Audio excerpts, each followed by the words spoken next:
गांव सुदामापुर में रामू नाम का एक गरीब किसान रहता था। उसके पास एक छोटा सा खेत था जो उसके पूरे परिवार का पेट पालने का एकमात्र सहारा था। रामू दिन रात मेहनत करता, मगर बरसात समय पर न होने से कभी फसल सूख जाती तो कभी कीड़े लग जाते। फिर भी वह हार नहीं मानता था। रामू के पास पैसे नहीं थे, न ही अच्छे बीज और खाद, लेकिन उसमें एक चीज थी, ईमानदारी और मेहनत का जज्बा। एक दिन जब वह खेत जोत रहा था तो उसे जमीन में कुछ ठोस चीज महसूस हुई। जब उसने खुदाई की तो वहां से एक पुराना घड़ा निकला जिसमें सोने के सिक्के भरे थे। रामू घबरा गया।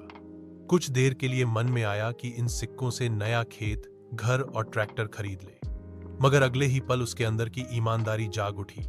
वह घड़ा लेकर सीधा सरपंच के पास गया और बोला, मालिक, यह आपके खेत से लगा हुआ हिस्सा था, शायद यह आपका है।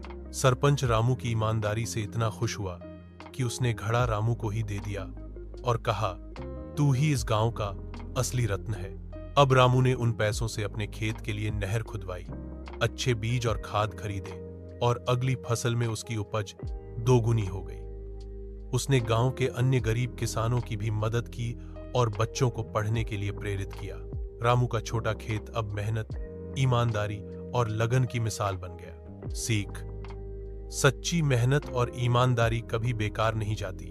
जो दूसरों का भला सोचता है, उसका भला भगवान खुद कर देते हैं।